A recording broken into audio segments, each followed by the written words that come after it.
cultures there. So without further ado, that's the Bali experience. Up there in the upper right-hand corner, you can scan that QR code and just be there with me, see what that's all about, and reach out if you have any questions about that. Yeah, so without further ado, I just want to bring up our guests to talk about these hidden agreements. And so I'm welcoming in Divinely Deborah and Amy Shine McLean. Welcome, ladies. Thank you for being here with me today and exploring this topic. Thanks so much for having us. Oh, you're so welcome. And you're on mute, Amy. I mean, I can't read lips very well, but I know your energy is. I'm delighted to be here. Oh, we're delighted to have you. And I'm delighted to see that Curtis Rivers is tuning in and supporting us here. He is an amazing soul too. And his story and what he has done. And he just went to Japan and I was just there. It's just incredible. So thank you, Curtis, for being here and being part of this discussion today. I would love to hear some insights that you share too, Curtis. And of course, we have Mike Asherbranner and the Hounds of Business supporting us as both Amy and Deborah and myself are part of the Hounds of Business. And maybe people might be scratching their heads about how can these lovely ladies talking about hidden contracts and being more mindful of your energy and your presence and being in the Hounds of Business. Well, that's the beauty of the Hounds of Business, is that it's a collective of many different talents, and we see each other's strengths, and we really put our time and energy in supporting others that we see that hold value. And it doesn't surprise me that Colleen now is chiming in here too, because she is also a wonderful cornerstone of the Hounds. And I don't know if you missed it, Colleen. I was sharing the cards that you sent me from Kevin with the Kindness Worldwide. So thank you so much, everyone, for being here. Let's get into this topic. Let's talk about these hidden agreements and how you each have noticed that within your own life and how you bring that forward in your business. I would love to hear more about what you each have to say. Deborah, do you mind stepping up here and sharing your insights? Absolutely. Well, I'd love to start off with a quote that I curated this week around preparing myself mentally, physically, emotionally for this conversation. And the quote is, every yes is an energetic contract. So ensure that your soul is on the signature line. And I think that is a wonderful umbrella statement, principle that is really the cornerstone of what we're going to be talking about. And I think it's important to have cornerstones so that you know where you're going and what you're navigating through, so you don't end up somewhere else or with, in the wrong motion picture. So that would be how I would love to open this. Yes. And just a little bit about you. Give a little taste of what you do and how you've seen this unfold in your life and business, Deborah. Absolutely. Well, it unfolds every second of every day. And what I do is I work as a mentor, a coach. I have a wellness and beauty business. It's global. I became a founding member with a company that I endorsed over 4 years ago. And we are doing amazing things with blue ocean science and really impacting souls on a very deep level from the inside out, which is what you're all about, intention, keeping our intention pure. And how I navigate that every day is by trusting the process that's unfolding one thing that I do is I don't have an agenda every day. I follow the energy and override emotional things that are happening in my life by being disciplined and being very connected to why I do what I do and how I show up and who I show up for. Very well said. Yes, you are very intentional, as my business name is Living with Intention. And I appreciate you, sharing that and the movements that you are making across the globe. Thank you, Deborah, for being here. And Thank you. Amy, bringing you up to the stage about these contracts, about things that you've noticed in your business and your life, and how you're helping to create that ripple of change. Just a little taste for us here before we get into the discussion.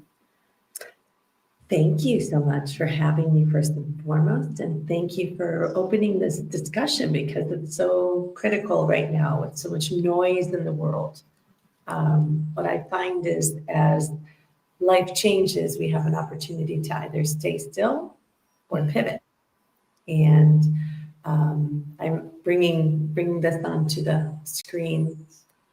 The Four Agreements is a book that I read every year. And year or more, and I reflect on it often. And be impeccable with your word. Don't take things personally, right? So when things happen in our lives, like Deborah says, we live with intention. I too don't often. I have some things in mind of what I'd like to achieve each week, whether business-wise or personally, or just with myself. I greet each morning with gratitude. I have an attitude of gratitude, and it's so impactful. I find that people receive me differently when I show gratitude and I show up fully, and not really putting too much stock. You know, there's a famous quotation, I'm not sure by whom, but it's being wary of flattery and criticism, right? And so I just try and show up fully and presently. I lead all of my businesses with that heart-led intention. And I find that working with people like Deborah, like you, like Mike, Colleen, the people who are here, Curtis, is so life-giving. It paints my agenda for each day. So the new people I meet, I feel like I take that energy forward. And I lead with heart. I lead with forgiveness. I lead with gratitude. And then things just happen. When you are in a high energetic state, you have a high vibrational frequency. In metaphysical science, we know that what you put out comes back to you, right? So if I take offense to things, then I might be offending someone. Or if the ifs can go on and on. But right. So the hidden agreements we have, as Don Miguel Ruiz mentions, are trained. And we'll get into that a bit more. But it took me a lot to untrain myself. I'm in my 50s. Mm-hmm. And I greet each day the same way, with gratitude, meditation, yoga, and some Ayurvedic rituals that I do. And it really grounds me. Or if I'm having an off moment, I forgive myself. And I forgive everybody around me who might do something or say something. That's about them. That's not really about me. So how can I redirect that energy and greet them with kindness and respect and dignity that we all deserve? Yes. I think we all agree with you for sure. And Mike says he needs to find that book. So you need to send him the link to the Four Agreements. The last time I bought it, I buy it and give it to people. It's ancient Toltec wisdom. So I often, yeah. He said that he read it and lost his copy. Yeah. Well, probably because he gave it to somebody. I give mine away a lot, you know. Yes. It's people who ask me for guidance or ask me, how are you? You've gone through so much. How are you so positive? And I said, well, I have a choice. We all have a choice. You can listen to the noise, or you can be you. That's the perfect comment that you just made, is having the choice. Because I think a lot of people, they get so caught up in their emotions, or they care too much about what others think about them. And that's what solidifies those contracts. That's what keeps us boxed in and working really from fear instead of love and that appreciation. As Colleen's sending you some love right now, Amy. And Deborah, as we were talking about that, I saw you nod. I know that there's some things happening there for you when it comes to these contracts. Yeah, and feeling that bound, it just doesn't feel right, does it?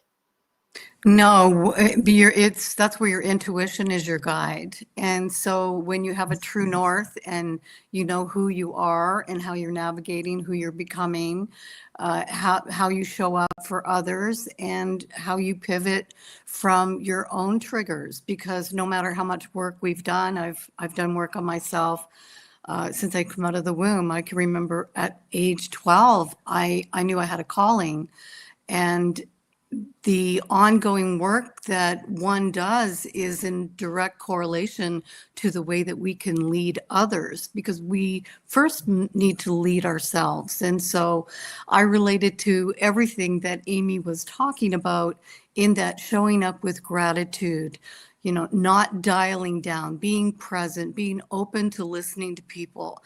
In one of my coaching calls this week, I had a client ask me, what do I do to make this alliance, this connection with this woman that I've just reached out to, that I haven't talked to in 20 years? And I said, what would be really valuable to you would be to ask powerful questions that you're very interested in learning about. So get into curiosity. As we know, curiosity opens up a river of connection, and be other-centered or centric, not be focused on yourself, not be focused on outcomes.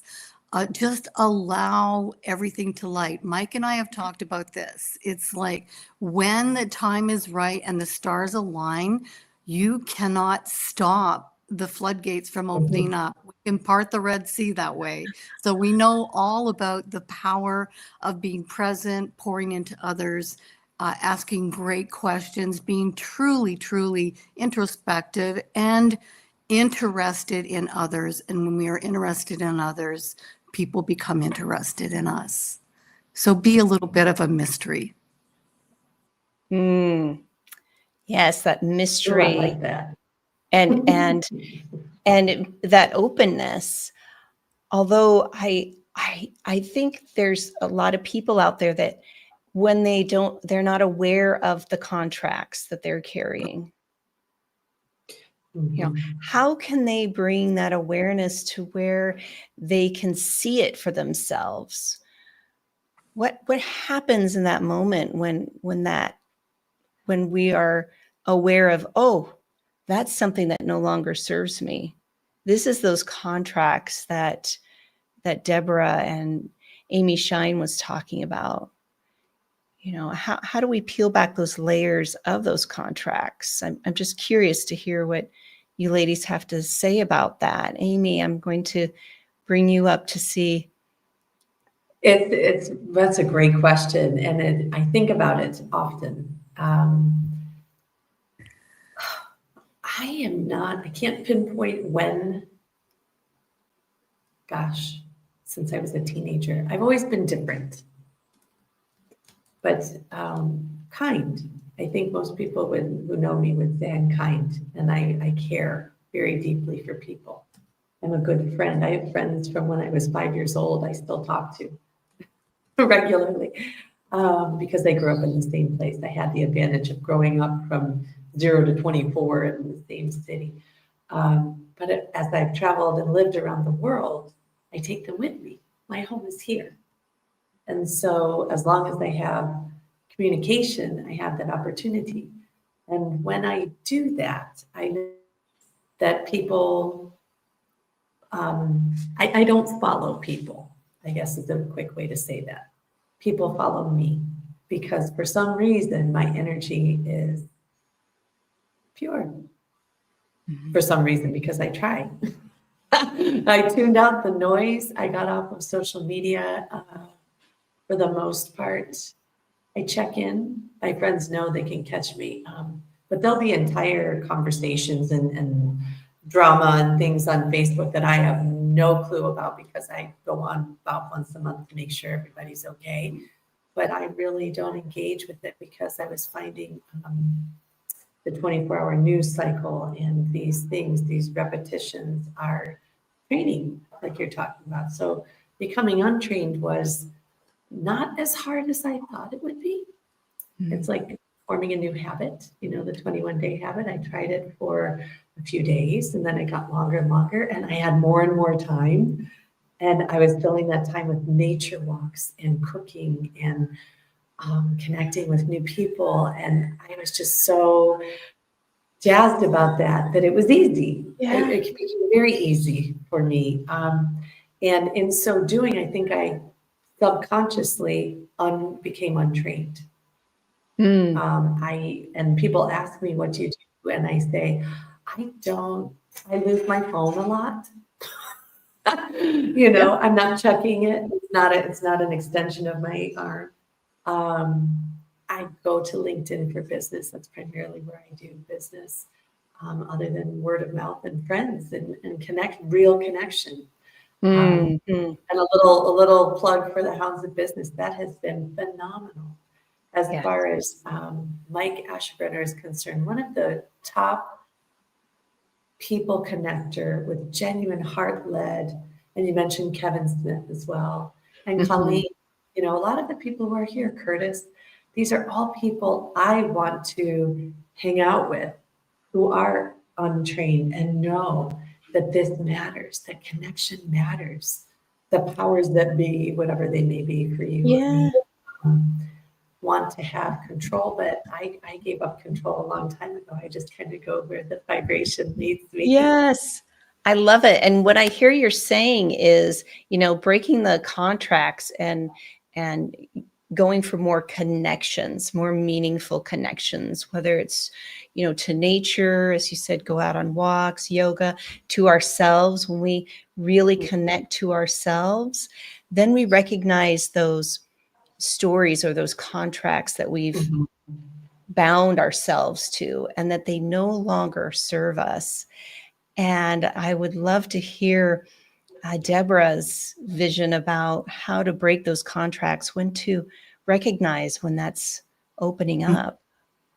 Well, I think it comes back to the 100% root, pillar, and wings of yourself. You need to be connected to who you are, tethered to your true north, and understand when things are not peaceful, then they're probably not going to be progressive. And when there's no alliance and no connection, when people are not in that resonance together, and there's resistance on either side, then it's how you're going to know. And so I guess my succinct answer to that would be that we know because we're being guided by energy.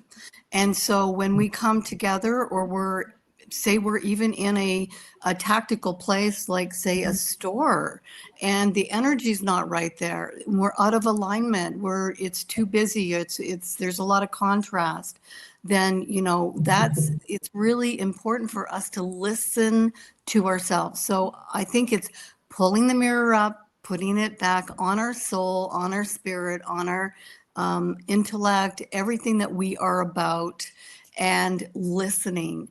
And then I think part 2 is be willing to do the work. And so if you're not getting still, if you're not diving deep, if you're not, putting yourself into situations where you're expanding your own envelope, where you're evolving your own soul's contract, you're educating yourself in arenas that you love, And as Amy said, spending time in nature, getting still. You talked about meditation. Meditation, yes, there's always going to be noise. I tuned in, tapped in, and became very, very still prior to the time that we were going to spend together. So it's like we don't need to save up our mana. We're here because we have become somewhat experts in the navigating and recognizing what is still a great contract for us spiritually and what is not. And it behooves us to really get connected to whether or not that is or that isn't, and then finding a way to pivot and create a boundary with grace. Mm. Yes. Well said, Deborah, and also Amy. I love your contributions, and just for people to recognize, it's when we're feeling that, as you said, Deborah, that resistance. So there's a push, or and then Amy even said, the saying yes, right, to things. Well, when you're saying yes, you're also saying no to something. And it's usually we're saying no to ourselves. That's really what's happening there. And being mindful, right? Mindfulness and that awareness of how these hidden contracts keep us stuck, keep us in that little box. And it's not serving us, and it's really not serving others either. And by being brave enough to step outside the box, I always say that we're like hermit crabs. And so hermit crabs, they're not born in a shell, right? They're a little egg, they hatch in the ocean, and they have to scurry around and find a shell that fits them. And then guess what? They outgrow their shell. So think about the contracts as those shells, and we're growing energetically, emotionally, spiritually, or other ways, even, career-wise, and thinking that we have to stay in this job, in this space, because we made a commitment. We're not going to go against our word. Well, things are meant to change. We're meant to evolve. We have to find another shell, as the hermit crab does. So then it has to release out of that shell. It's like a little tail. It's like a muscle. It holds into that shell. And it has to be vulnerable. And it has to go creeping around, looking for other shells, seeing if it fits. And then once it finds a shell, it has to grow into that shell again. So again, finding contracts that fit for you, finding things that really resonate, that is your yes to you. And I love Colleen saying, crabs leveling it up, right? Yes, Colleen, because we are like little hermit crabs, and we forget, we think because we reach a certain age, we should have everything figured out. And that because we made these commitments, these contracts to ourselves, to others, that it would look like failure to break them. Yeah. I think that's a really key comment. If you don't mind, I want to touch on that. Please. Mother and mother of three, and big learnings. I parted ways with the father of my children 5 years ago. And that's a contract, huge on many levels. Yes. And, as things evolved, a lot of things, like you were saying, if there's disturbance in the force, if you will, right? Things will be said and things will be done, and lots of contracts are made and blah, blah, blah. And I really had to get to a place where I was alone and had to find me again. It doesn't mean I'm no longer a mother. It doesn't mean I'm no longer a woman. It doesn't mean I'm no longer a business person. Those were the things that I had committed to and wanted for me. And I was so consumed by what the box, the boundaries that others have put on me. And people pleasing is a lot of what we say in hypnotherapy. I'm in school for hypnotherapy, and so critical. And that's another piece. Find what you love, even if everybody tells you you can. Because you know what I know? I've been an entrepreneur for a very long time, 25, 26 years. What I know is if you love it, you will find a way to be successful at it, and you can't lose. It's going to have hills and valleys. Colleen is also a serial entrepreneur. She can speak to that.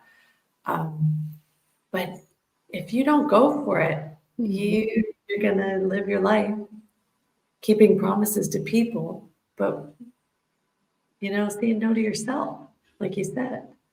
And where's the good in that? How does that make the world a better place? Exactly. And you mentioned, before we get to Deborah, because I know she's got some hidden gems here to share, Amy, you mentioned about hypnotherapy. So how do you support your clients to work through, to see these hidden contracts and to move through them, or however that works with hypnotherapy? Can you walk us through just a little bit about There that? are so many myths about hypnotherapy. So without getting too far into it, remember that our conscious mind takes up only about 8 to 12%. And what we're talking about on this next level, and the 4 agreements, or these hidden agreements, are really, it's tapping into your subconscious mind, which is the art of hypnotherapy. So very, on a very tiny level, what I can say about what I'm learning more and more is, with my clients, I teach them, you are in control of your conscious mind as well as your subconscious mind. You can control it. That's ultimately what meditation is tapping into your subconscious mind and rewriting your script. Yes. So what the hypnotherapist does is offers suggestions while the person is in hypnosis, and we're tapping into the subconscious mind. It's basically habit formation, habit change, everything from losing weight to smoking cessation to it can be anything. I don't want to work for corporate America anymore. So how do I get started? It can be anything. And it's amazing, the work. You can heal yourself. Joe Dispenza, many people know Dr. Joe Dispenza, is a graduate of HMI, my college. And he's world renowned for healing himself cell by cell, vertebrae by vertebrae. And that's what hypnosis can do. So when I look at it as a therapist, I look at it as, I'm simply there as the vehicle to allow the person to learn how to access their subconscious mind. And we make tapes and let them play it, but they're really doing the work. I'm just there to facilitate, just like being a teacher. Yes. That's an amazing, I love it. It's so beautiful. It is truly amazing.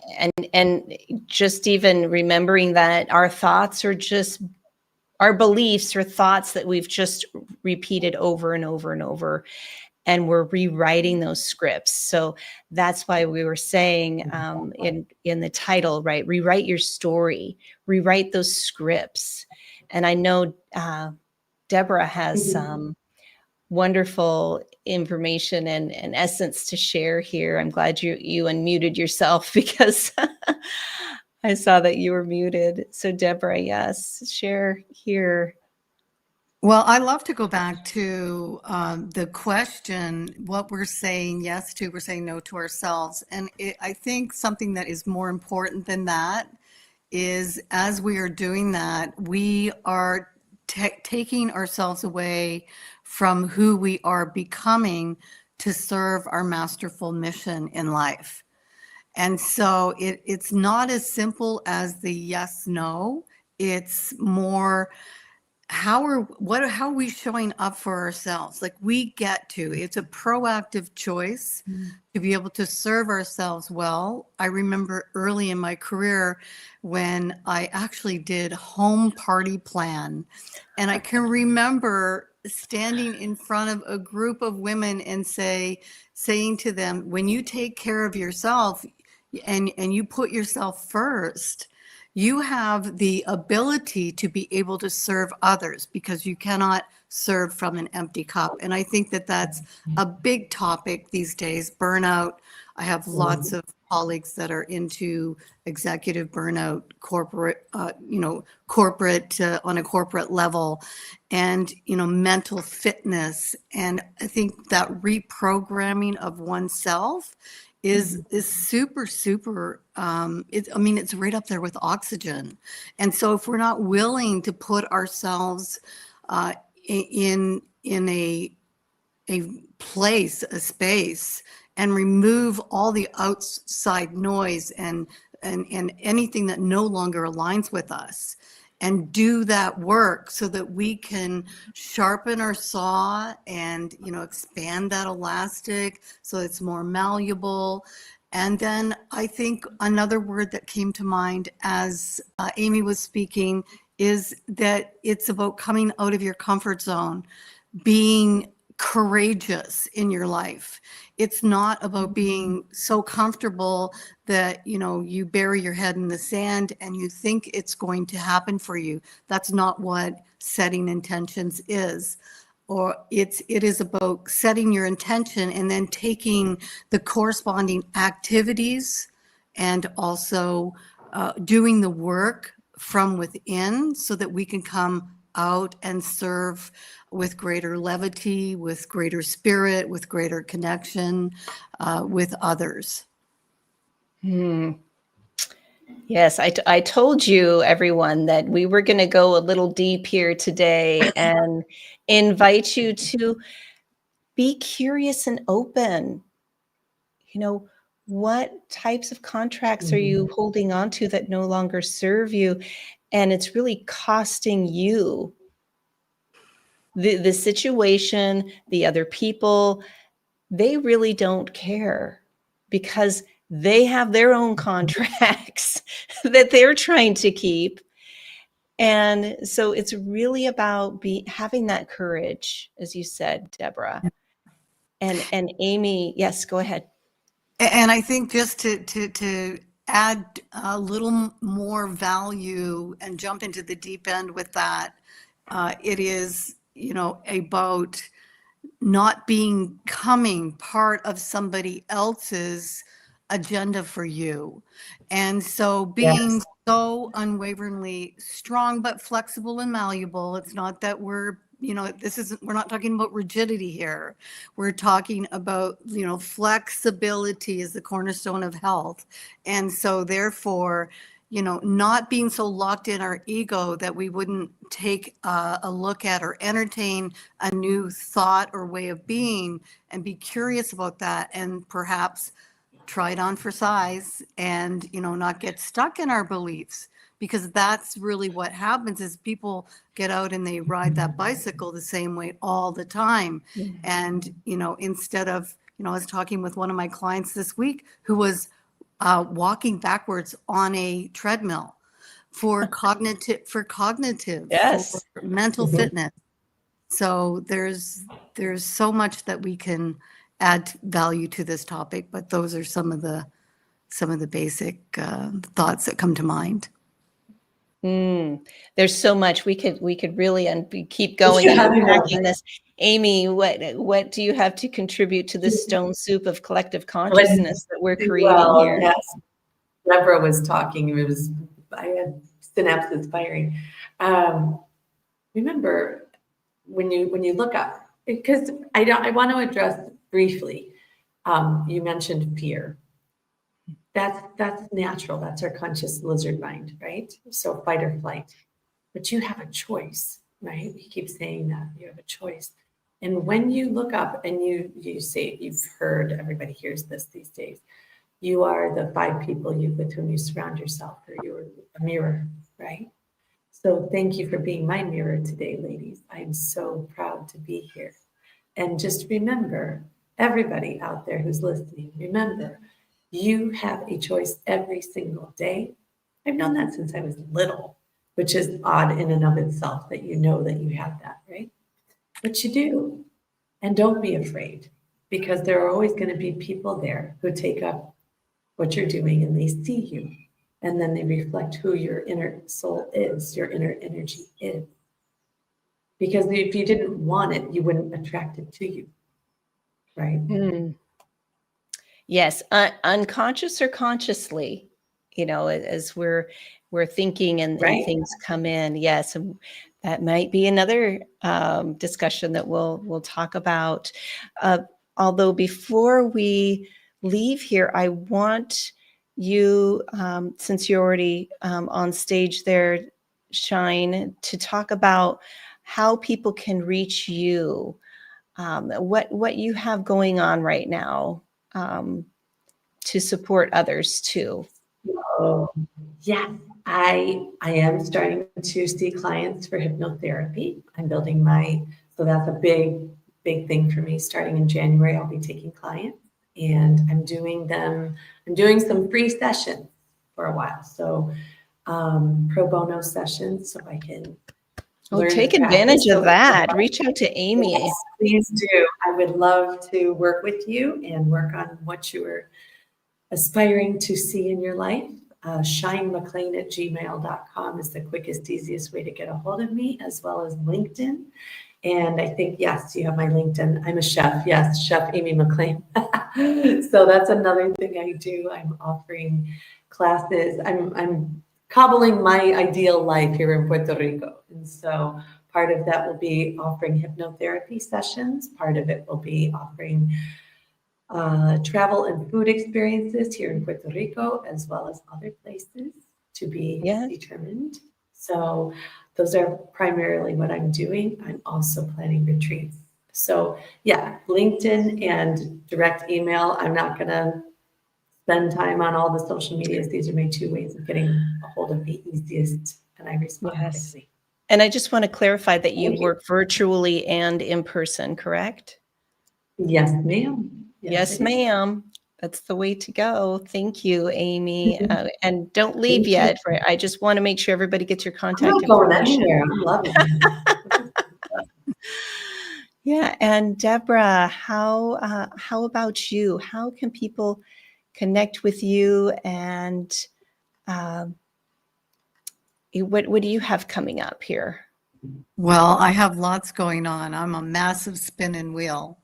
And my primary mode of operation is to connect personally. I like the organic conversations, and that's why I loved when you asked me to come on as a guest and unpack this topic, because it's something that is very, we have to become proficient in this. And so the best way to reach me is LinkedIn. I'm on Facebook. I think you have my telephone number. You can reach out to me in a text.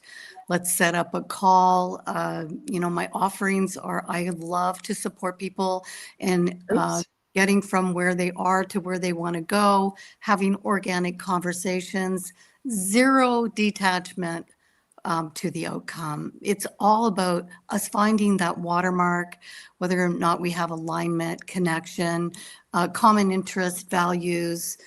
And then from there, we can create whatever it is that we want. That's where the magic is. That's where the mystery is, that mystery line of grace when we make that connection, like you and I did.